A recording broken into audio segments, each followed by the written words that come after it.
tal, mis amados hermanos? Un placer estar una vez más con ustedes en un día miércoles para estudiar juntos la palabra del Señor y poder entrar en este estudio que sin duda traerá bendición a nuestra vida. Vamos a concluir hoy día el capítulo 22 y vamos a dar inicio al capítulo 23 del Evangelio de Mateo. Así que son bienvenidos ustedes en esta tarde de junio, en esta tarde-noche ya en realidad, son las 20 horas, ¿no es cierto? Estamos dando inicio a este estudio bíblico que dura aproximadamente unos 50-55 minutos y que esperamos podamos entender mejor lo que la palabra de Dios tiene para cada uno de nosotros. Así es que vamos a comenzar con el tema de la resurrección que aparece en el capítulo 22 y que este capítulo nos trata a nosotros y nos lleva a entender de buena y de mejor manera aquello.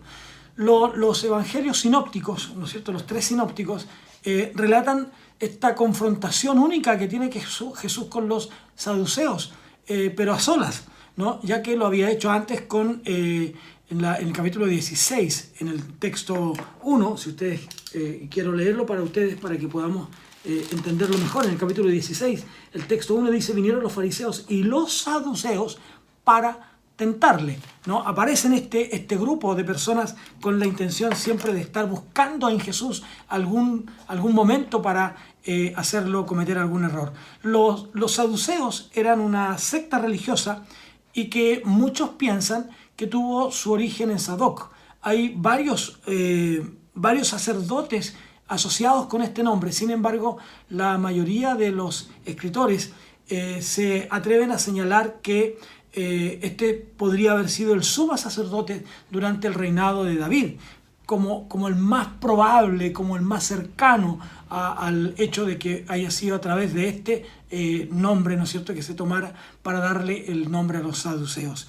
En todo caso, aparecen con mayor fuerza, digamos, en el periodo intertestamentario, ¿no es cierto?, hasta aproximadamente el año 70 con la destrucción de la ciudad de Jerusalén, donde tuvieron una participación muy fuerte. Algunas características que nos entregan acerca de los saduceos, podemos destacar algunas de ellas. Por ejemplo, pertenecían a la clase social alta, se sometían a los gobiernos extranjeros y adoptaban una cultura de sometimiento sobre el pueblo. Eso es lo que ellos hacían. Y generalmente contaban con cargos muy importantes dentro del gobierno. Y, por supuesto, a este grupo pertenecía generalmente el sumo sacerdote.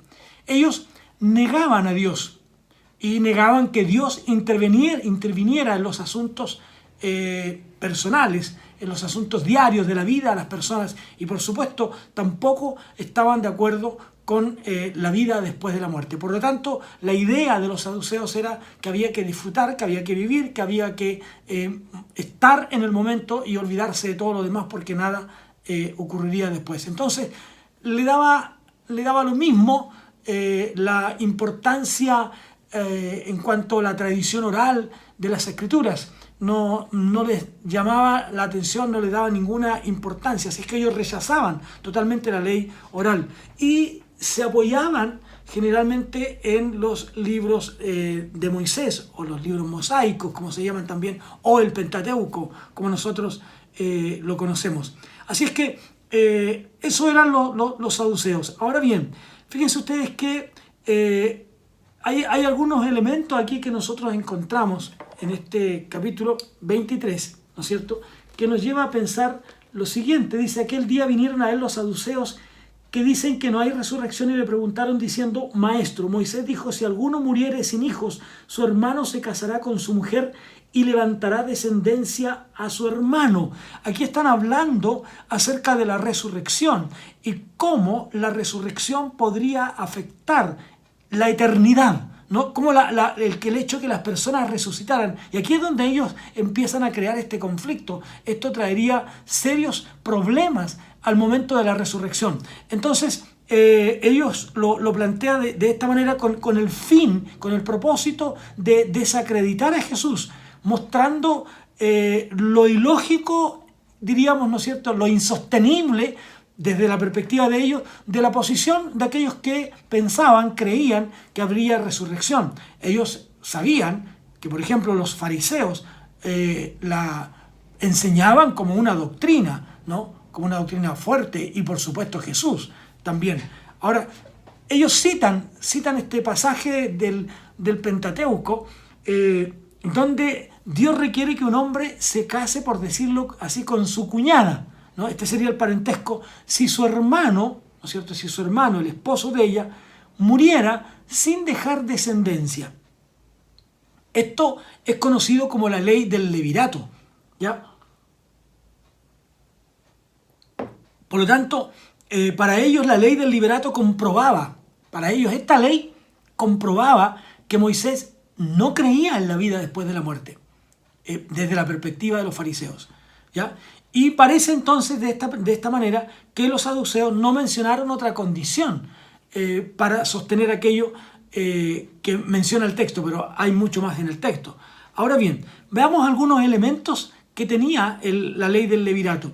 Primera cosa que nos dice el libro de Deuteronomio en el capítulo 25, ¿no es cierto? Deuteronomio capítulo 25, el texto 5, dice lo siguiente: cuando hermanos habitaren juntos y muriere alguno de ellos y no tuviere hijo, la mujer del muerto no se casará fuera con hombre extraño. Su cuñado se llegará a ella y la tomará por su mujer y hará con ella parentesco.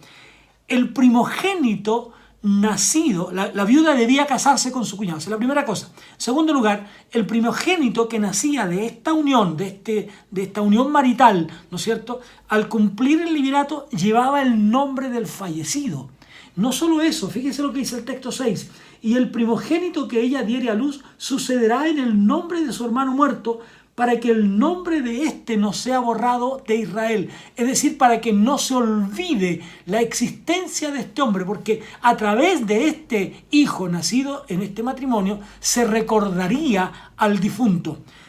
En tercer lugar, tenemos que señalar que si el cuñado no quería redimir a su hermano muerto, ¿no?, ella debía señalar, informar, dar cuenta públicamente, y aquel cuñado, aquel hombre queda expuesto a la vergüenza. Mire lo que dice el texto: y si el hombre no quisiere tomar a su cuñada, irá entonces su cuñada a la puerta a los ancianos y dirá: mi cuñado no quiere suscitar nombre en Israel a su hermano, no quiere emparentar conmigo.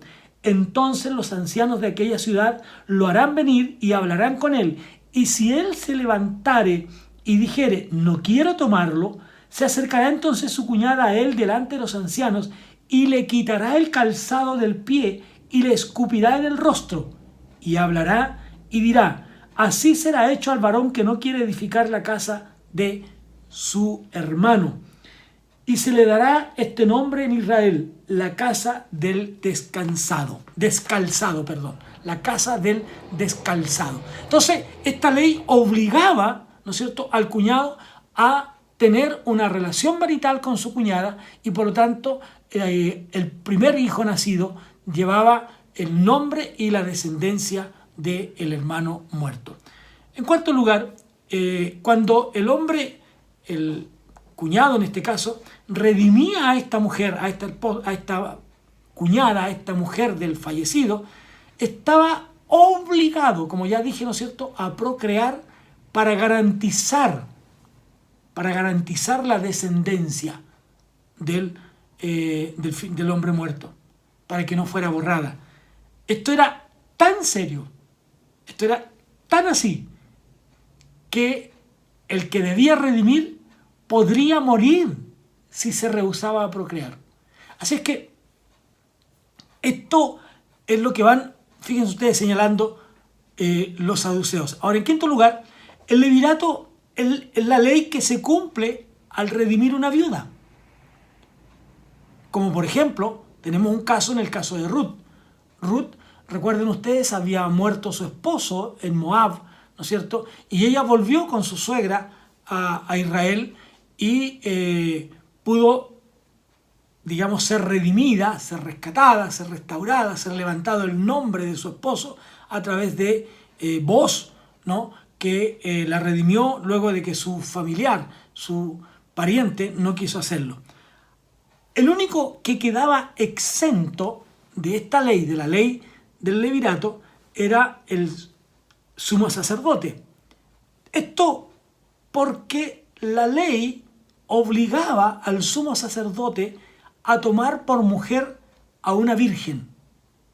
¿Ya? Su mujer debía ser virgen, por lo tanto, él estaba exento de esto. Ahora bien, los saduceos entonces fabrican esta historia ridícula, vamos a decir, ¿no es cierto?, a los que sostenían la doctrina y ridiculizando, esa es la idea, ¿no?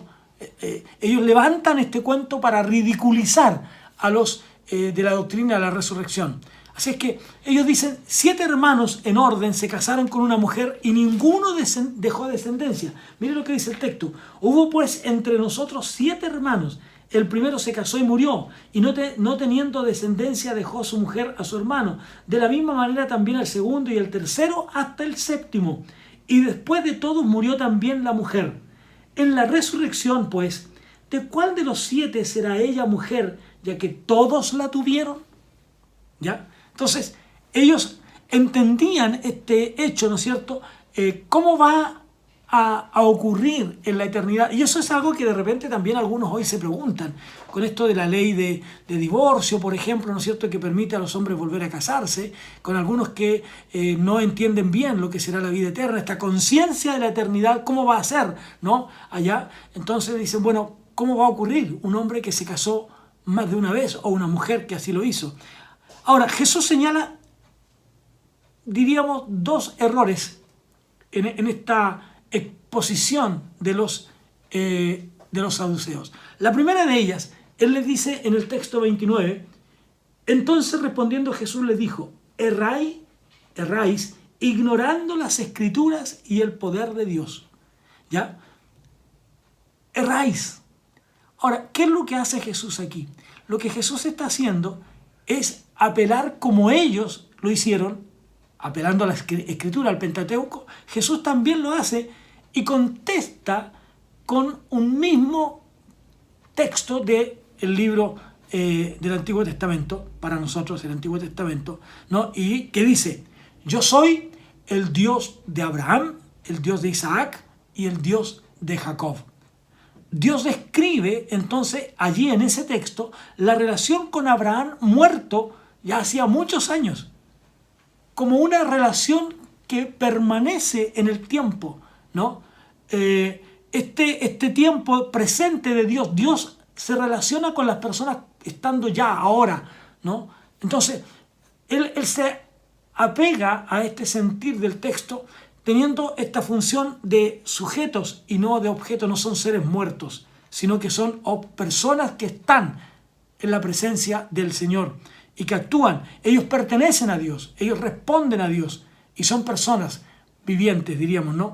Entonces, si tomamos la figura que usa Jesús, él diría, Dios es Dios solo de los vivientes, Dios es Dios de Abraham. Por lo tanto, Abraham está vivo, espiritualmente hablando. ¿Ya? Abraham está vivo, Abraham no ha muerto, Abraham ha pasado a la eternidad. Lo segundo que Jesús hace es llevarlo a observar también a los saduceos que ellos ignoraban el poder de Dios. ¿Por qué? Porque se requiere de fe para entender y aceptar la resurrección de los muertos. Porque en la lógica humana esto no es tan fácil aceptar. Y no nos es tan fácil aceptar porque la lógica nos dice que el cuerpo se desintegra, que vuelve al polvo, que se acaba y que no hay nada más de él. Y por lo tanto, ¿cómo va a volver a levantarse aquello? Pero recuerde usted, como lo hemos dicho en otros momentos, ¿no?, cuando la historia bíblica nos habla de la experiencia del profeta, ¿no?, con los huesos secos, dice, y esos huesos, ¿no?, esos huesos vivirán, ¿no? Esos huesos vivirán, volverán a tener vida. Esa es la idea, ¿no? allí en el profeta Ezequiel, en el capítulo 37, dice: la mano de Jehová vino sobre mí y me llevó en el espíritu de Jehová y me puso en medio de un valle que estaba lleno de huesos. Y me hizo pasar cerca de ellos por todo en derredor, y he aquí que eran muchísimos sobre la faz del campo, y por cierto secos en gran manera. Y me dijo: hijo de hombre, ¿vivirán estos huesos? Y dije: Señor Jehová, tú lo sabes. Me dijo entonces: profetiza sobre estos huesos y diles: huesos secos, oíd palabra de Jehová. Así ha dicho Jehová el Señor a estos huesos: he aquí, yo hago entrar espíritu en vosotros y viviréis, y pondré tendones sobre vosotros, y haré subir sobre vosotros carne, y os cubriré de piel, y pondré en vosotros espíritu, y viviréis, y sabréis que yo soy Jehová. Y miré, y he aquí tendones sobre ellos, y la carne subió, y la piel cubrió por encima de ellos, pero no había en ellos espíritu. Y me dijo: profetiza al espíritu, profetiza, hijo de hombre, y di al espíritu: así ha dicho Jehová el Señor, espíritu, ven de los cuatro vientos y sopla sobre estos muertos y vivirán. Yo profeticé como me habían mandado, y entró espíritu en ellos, y vivieron, y estuvieron sobre sus pies un ejército grande en extremo. Hermanos, si Dios fue capaz de levantar esos huesos secos, si Dios fue capaz de levantar ese ejército innumerable, grande, muchas personas, tiene el poder también para levantar de los muertos a aquellos que, creyendo en Jesús, han partido. Por lo tanto, para los saduceos, la creencia acerca de la resurrección era realmente imposible, puesto que ellos persistían en esta conciencia humana, vamos a decir, de la relación después de la muerte. ¿Cómo va a pasar? ¿Cómo va a ser esto? Ellos ignoraron. El Señor Jesús dice: ustedes ignoran las Escrituras e ignoran el poder de Dios.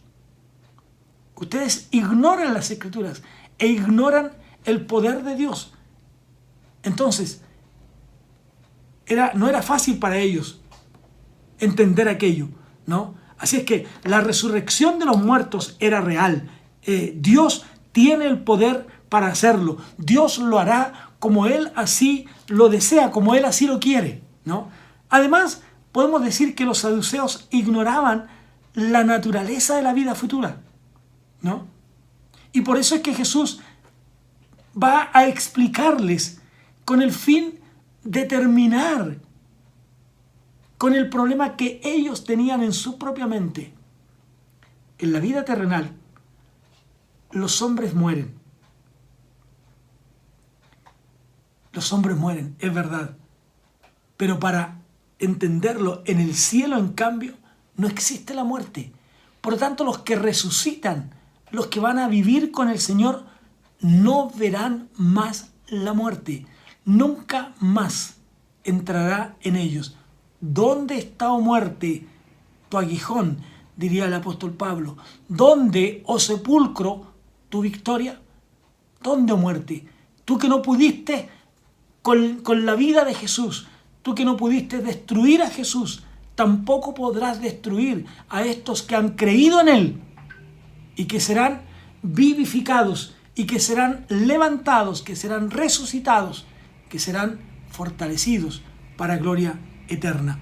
Así es que esto era muy difícil para ellos entenderlo. Sin embargo, el texto bíblico nos aclara, ¿no es cierto?, y nos dice: erráis ignorando las Escrituras, porque en la resurrección ni se casarán, ni se darán casamiento, sino serán como ángeles de Dios en el cielo. Es decir, no serán ángeles, serán como ángeles. No tendrán necesidades humanas, ¿ya? Por lo tanto, no se darán en casamiento. Esa es la idea, ¿ya? Pero respecto a la resurrección de los muertos, ¿no habéis leído lo que os fue dicho por Dios cuando dijo: yo soy el Dios de Abraham, el Dios de Isaac y el Dios de Jacob? Dios no es Dios de muertos, sino Dios de vivos. Por lo tanto, los muertos en Cristo resucitarán. Oyendo esto, oyendo esta doctrina, la gente se admiraba. Quedaron una vez más ellos en ridículo. Ahora aparece aquí esta experiencia, ¿no es cierto?, esta lectura que tenemos desde el texto 34 al 40, que tiene que ver con este gran mandamiento. Y esta es la tercera pregunta que ellos lanzan, ¿no es cierto?, para probar a Jesús. Recordemos que ellos eran enemigos de los herodianos. Sin embargo, ellos se unen para trabajar con ellos. Los fariseos y los herodianos, ¿no? Y ahora quien aparece es un intérprete de la ley, ¿no? Lucas ubica este momento, este episodio, ¿no es cierto?, después de que regresan los que fueron predicando el Evangelio, estos 70, ¿no? Y lo ilustra, ¿no es cierto?, Lucas, hablando acerca de el prójimo con esta parábola del buen samaritano. Ese es el prójimo. Entonces, dice, los fariseos, oyendo que había hecho callar a los saduceos, se juntaron a una, y uno de ellos, intérprete de la ley, preguntó para tentarle. Note usted que cada vez aparece esta palabra. Maestro, ¿cuál es el gran mandamiento de la ley? ¿Cuál es el gran mandamiento de la ley? Aquí aparece este elemento. ¿Cuál es el gran mandamiento? ¿Qué clase de mandamiento es más grande, más importante que la ley? Y esta era una pregunta que generalmente se discutía entre ellos, ¿no? Y que ellos ahora la plantean a Jesús. Ahora, Jesús responde a esta pregunta resumiendo la responsabilidad, la tarea del hombre, ¿no es cierto?, desde dos perspectivas. Por un lado, hacia Dios, y por otro lado, hacia el prójimo. Es decir, Jesús resume la ley, contiene la ley en dos de estos mandamientos. Para Jesús no era uno solo, ¿ya? No era qué clase de mandamiento, eran estos mandamientos que hacen resumir, ¿no?, la ley de Dios. Y la clave, el centro, absolutamente el centro de estos mandamientos, no es otro que el amor. No, el amor. El primer, dice el texto 38, este es el primero y grande mandamiento, dice, amarás al Señor tu Dios con todo tu corazón y con toda tu alma y con toda tu mente. Este es el primer mandamiento, ¿ya? Este es el primero, el grande, el primero. Este resume, ¿no es cierto?, de manera especial el deber del hombre hacia Dios en esta relación vertical, el hombre relacionado con Dios. Aquí Jesús está volviendo a citar lo que decía la palabra del Señor en Deuteronomio capítulo 6, en el texto 15, que debíamos amar a Dios con todo el ser, corazón, alma y fuerzas. Aquí el texto agrega con toda tu mente.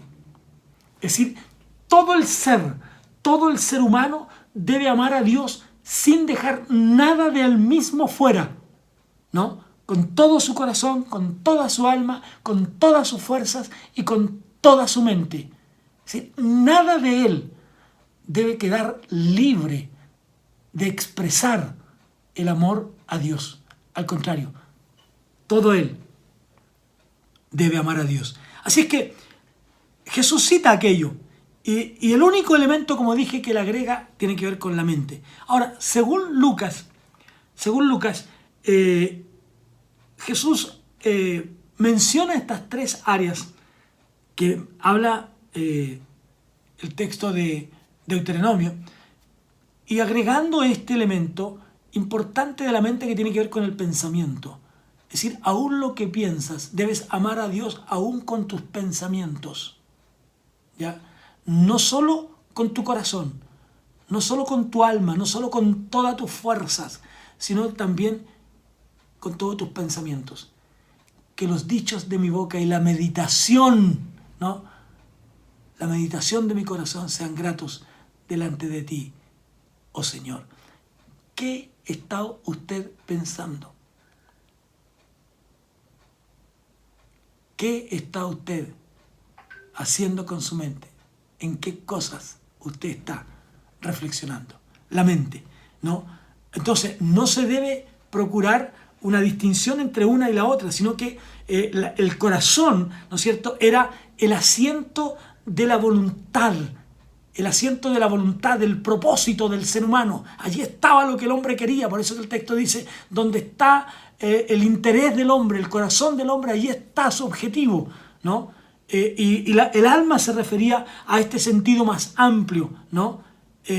Y como ya dije, la mente tiene que ver con el discernimiento, tiene que ver con lo intelectual, tiene que ver con lo que el hombre está pensando. ¿En qué está ocupando su mente? ¿En qué está ocupando sus pensamientos? Y allí es algo más importante. Ahora, el segundo mandamiento es muy semejante a este primero, ¿no? Y que también tiene base en la palabra del Señor en el libro de Levítico. Y este mandamiento, diríamos, trae como subrayado, como negrilla, vamos a decir, ¿no es cierto?, esta relación social del hombre, ¿no? Y resume estos mandamientos de la importancia del hombre de amar a Dios, pero también debe amar al prójimo. Ahora, el prójimo significa el que está más cercano, el próximo, ¿ya? Ahora, los fariseos entendían y ellos querían pensar que su prójimo, sus cercanos, eran otros fariseos. Claro, porque ellos se consideraban mejor que los demás judíos. Pero cuando Jesús está hablando del prójimo, en la parábola del buen samaritano, por ejemplo, está hablando de que mi prójimo es cualquier persona que tenga y que esté en necesidad. Cualquier persona que tenga o esté en necesidad.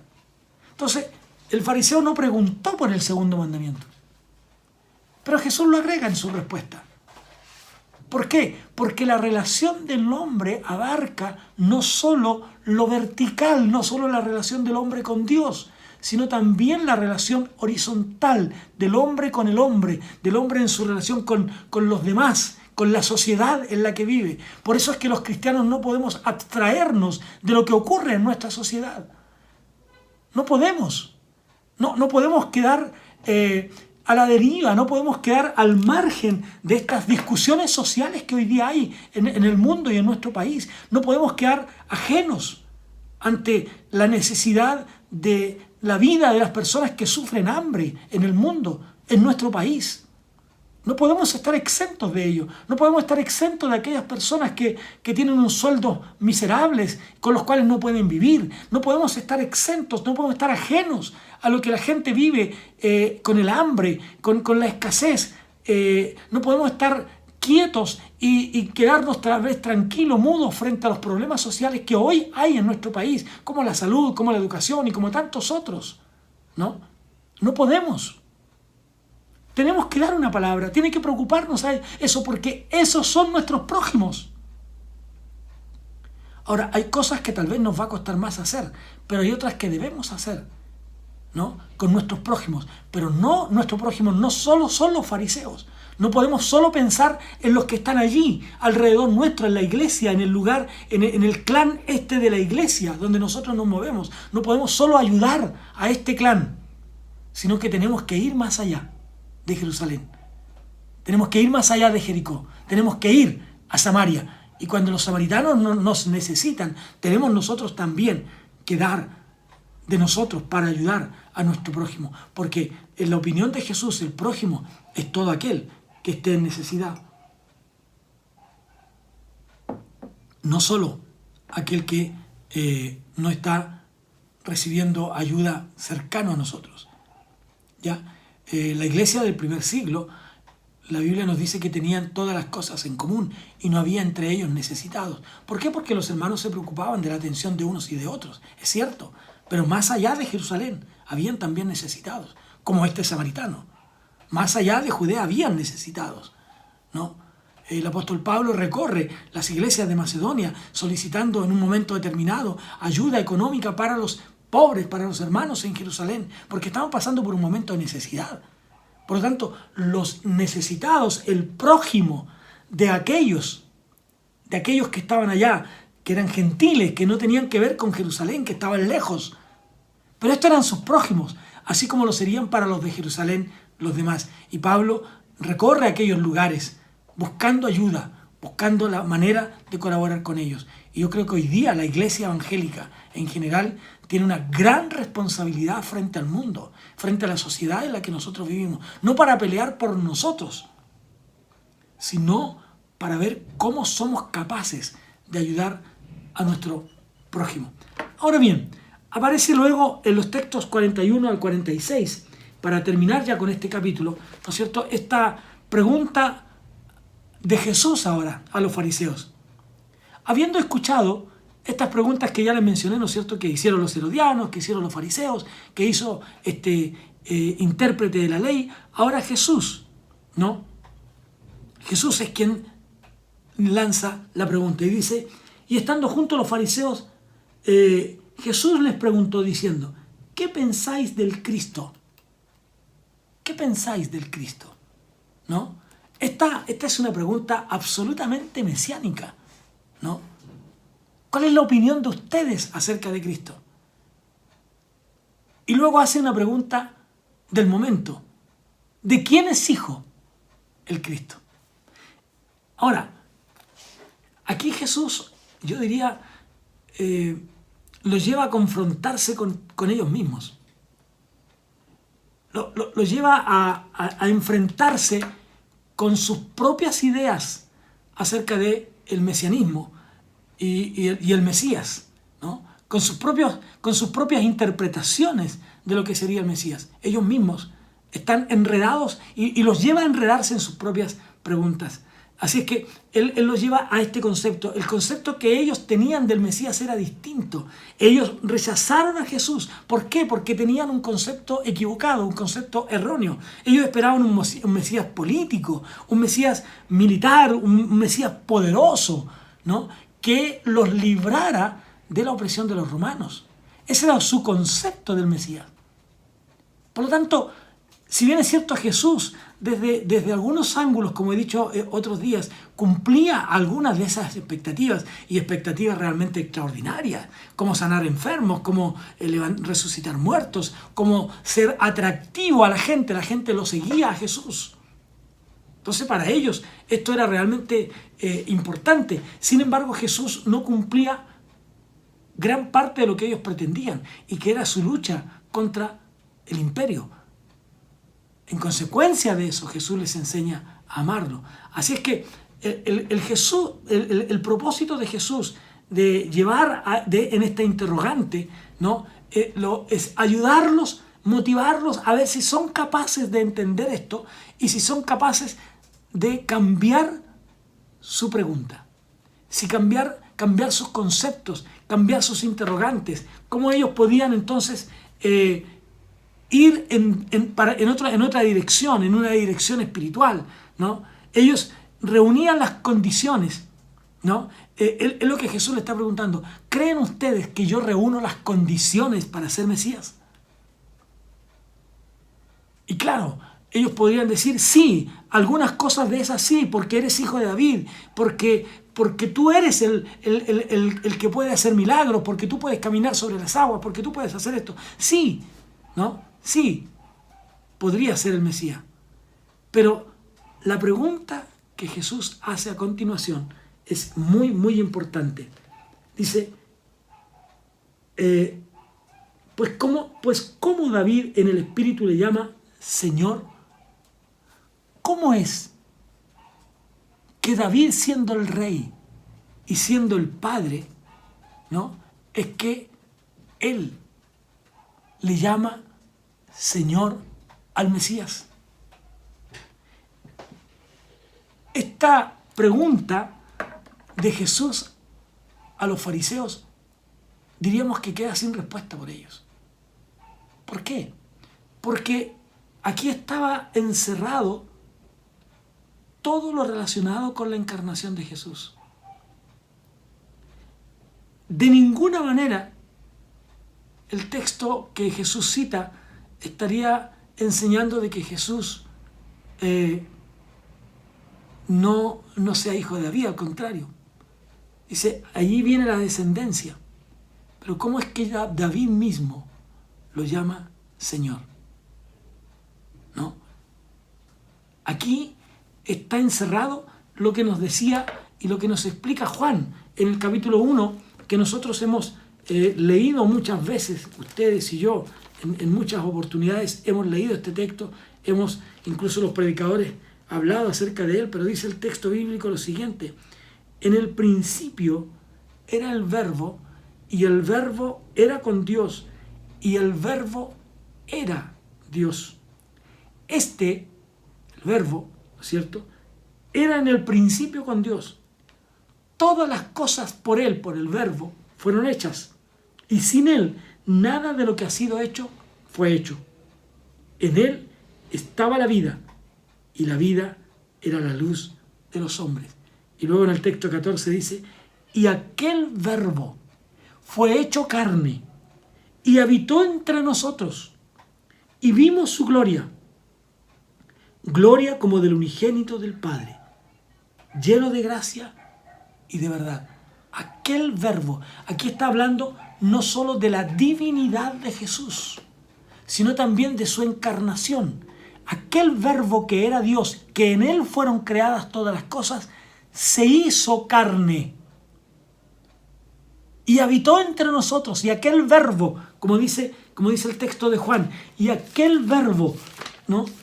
Voy a leerlo una vez más para que no nos quede duda al respecto, pero dice el texto, ¿no? Y aquel Verbo fue hecho carne y habitó entre nosotros, y vimos su gloria, gloria como del unigénito del Padre.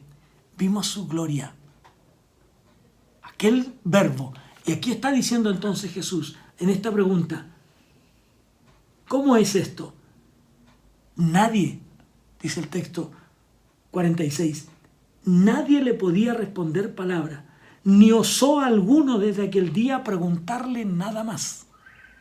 Es decir, aquí Jesús estaba dejando muy en claro tanto su divinidad como su humanidad, su encarnación, ¿no? Él tiene una descendencia desde el tronco genealógico de David, pero no hay que olvidar que el mismo David le llama mi Señor. La divinidad. Por eso es que Juan, al escribirnos su visión del Evangelio, nos deja perplejos con algunas cosas que algunos se preguntarán, ¿no es cierto? ¿Por qué el Evangelio de Juan no parte con todo el nacimiento de Jesús? Porque su objetivo, su propósito, es hablar de ese Verbo, es demostrar que ese Verbo se hizo carne, que es divino, que es Dios, y que es el único Dios, que es el Jehová del Antiguo Testamento, y que es el mismo Espíritu Santo de hoy para nosotros. 3 en uno solo. La Trinidad de Dios. La triunidad de Dios. Así es que en estas expresiones de Jesús, en esta declaración de Jesús, nos revelan tanto la humanidad como la divinidad de aquel que era el Mesías. Obviamente, los fariseos no se atreven a responder a Jesús. ¿Y por qué no? Porque si negaban que Jesús era el Mesías, se enfrentarían a un gran problema con los seguidores de Jesús y con los religiosos del tiempo. Pero si ellos no lo aceptaban, también se enfrentaban a un problema. Entonces prefirieron callar. Prefirieron no responder a aquello. Ahora bien, vamos a entrar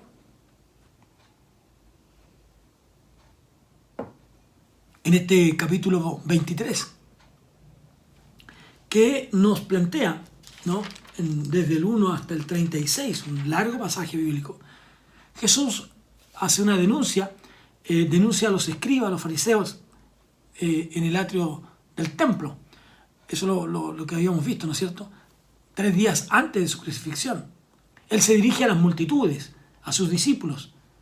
Entonces, Jesús, rodeado inmediatamente por sus discípulos después de las multitudes, tiene como propósito de presentar Mateo ahora a este Jesús como el Rey, el ungido de Dios, el Rey. Aquí está ahora cuando hemos hablado del propósito de presentar a los judíos a Jesús como el Rey, el venido de Dios, quien viene a establecer su reino en el mundo. Reino que no es de este mundo, ¿no?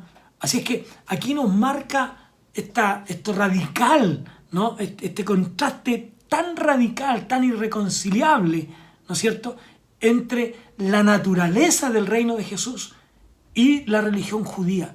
Esto es tremendamente radical e inentendible, ¿no? Porque la naturaleza del reino que Jesús viene a establecer es distinto, absolutamente diferente al concepto que tiene la religión judía, desde la perspectiva, obviamente, de la interpretación que le dan tanto los fariseos como los escribas.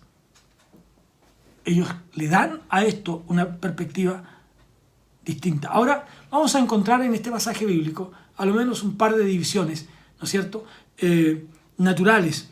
Esta advertencia contra la hipocresía de los escribas y de los fariseos, como también estos ay que menciona Jesús, estos ay sin H, ¿ya? Ay de dolor.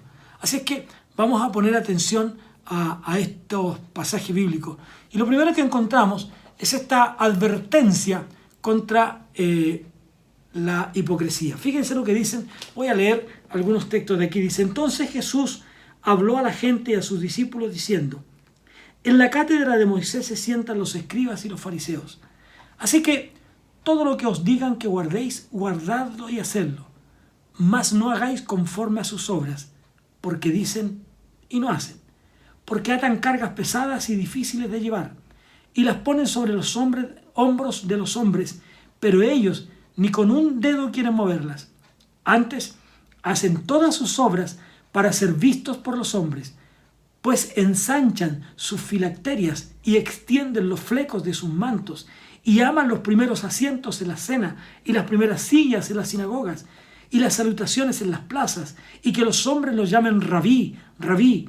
Pero vosotros no queráis que os llamen rabí, porque uno es vuestro maestro, el Cristo, y todos vosotros sois hermanos. Y no llaméis Padre vuestro a nadie en la tierra, porque uno es vuestro Padre, que está en los cielos, que está en los cielos.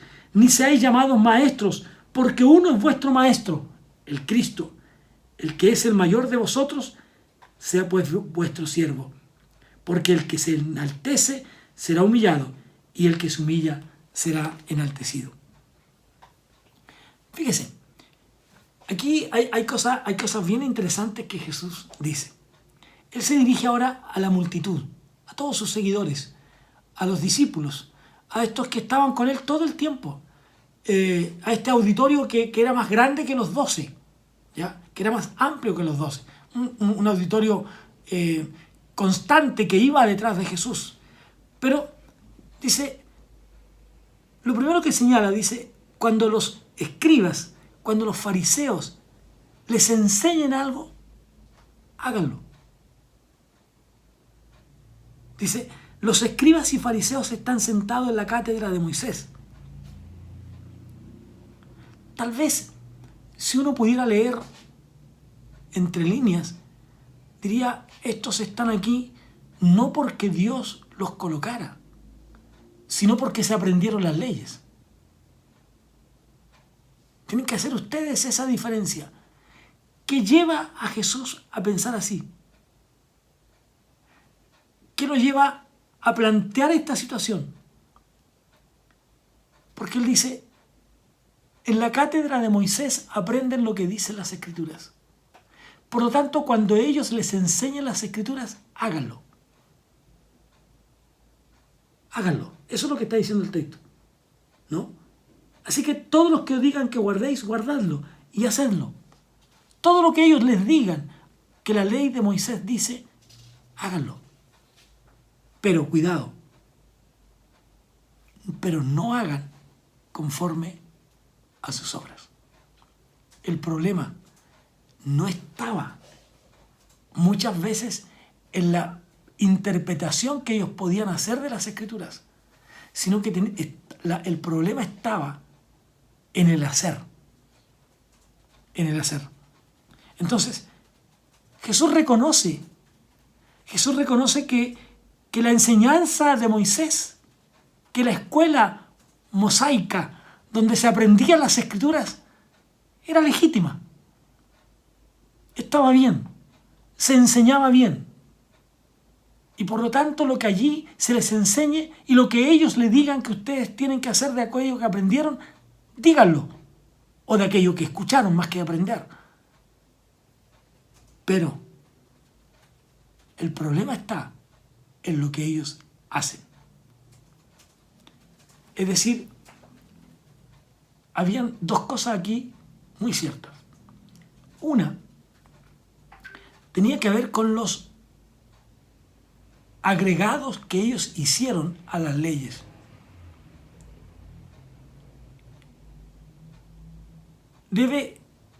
Hay que tener esa precaución, ¿no? A tener cuidado con qué es la palabra y qué es lo que se le agregó. Tengan ustedes, dice Jesús, esa precaución. Pero por otro lado, Jesús le dice, no sigan las acciones hipócritas de los escribas. No sigan sus pasos. No sigan las cosas que ellos hacen, porque lo que hacen no se condice con lo que enseñan. Y esa, yo creo, hermanos amados, que es también un llamado de atención para nosotros en este tiempo. Podemos conocer muy bien las Escrituras. Podemos incluso entenderlas muy bien. Pero, ¿cómo es nuestro actuar? ¿Cómo es nuestro proceder? ¿Cómo son nuestras acciones? ¿Qué es lo que realmente hacemos cada día? A esto nosotros le hemos llamado testimonio. ¿Cuál es? ¿Cuál es nuestro testimonio de cada día?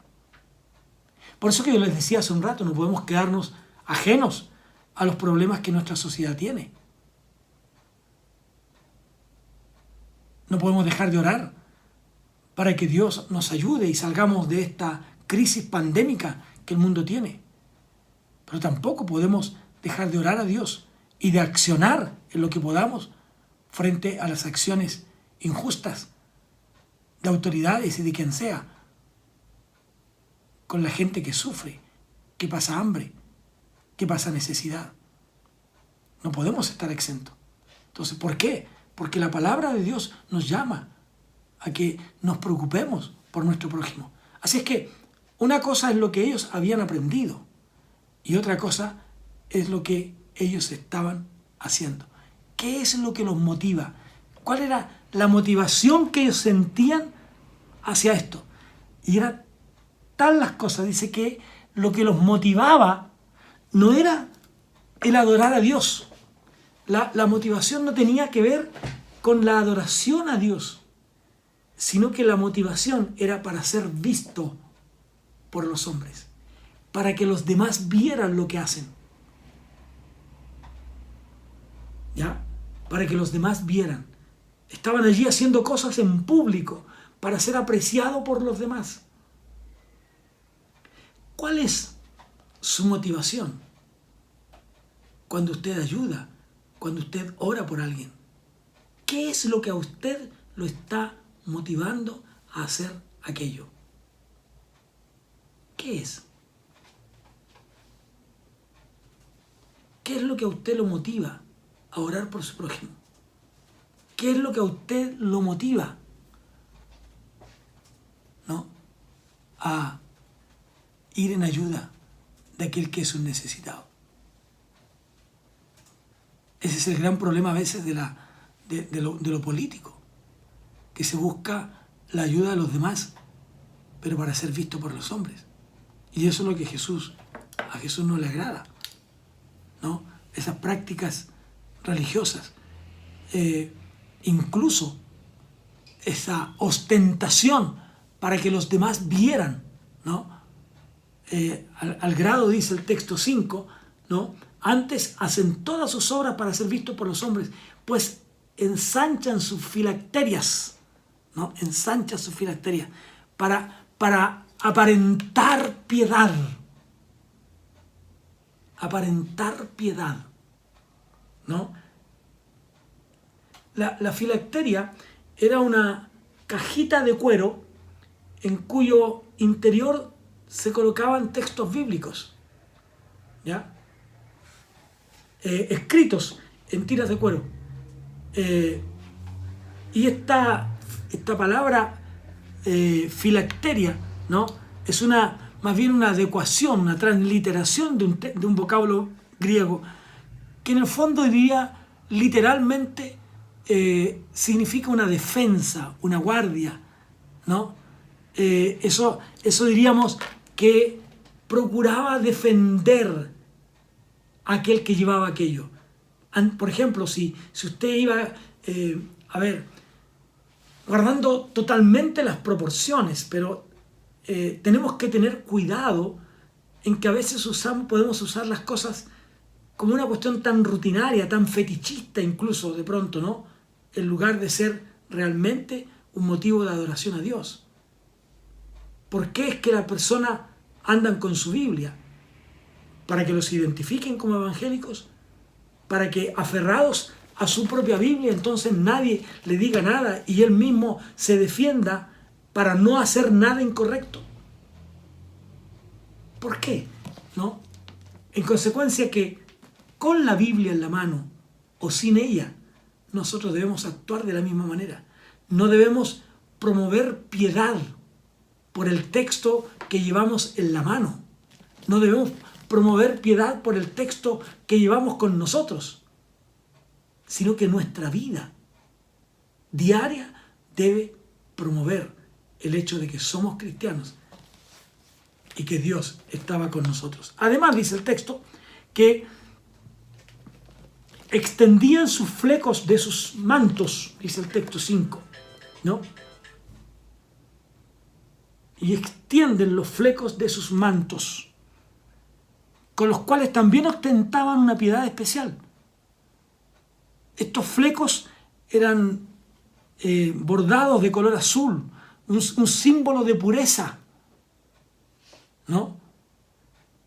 Que los colocaban en las esquinas de sus mantos para recordarles a ellos mismos los mandamientos de Dios. Entonces, la gente al verlos, ellos colocaban esto allí y al verlos los miraban como personas santas, cuando en realidad no había nada más en ello que un montaje. Nuestra vida no es más santa porque tú vas con una Biblia o un Nuevo Testamento bajo el brazo. La vida de un clérigo no es más santa porque se coloca cuello clerical. O el pastor o el predicador no es más santo el domingo porque predica con corbata.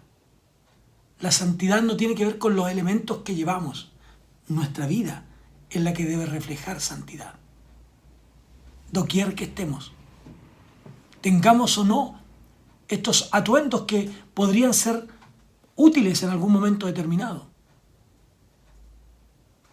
los llevemos o no, lo importante es que nosotros procuremos llevar una vida santa, agradable primero a Dios y luego agradable también a nuestros semejantes.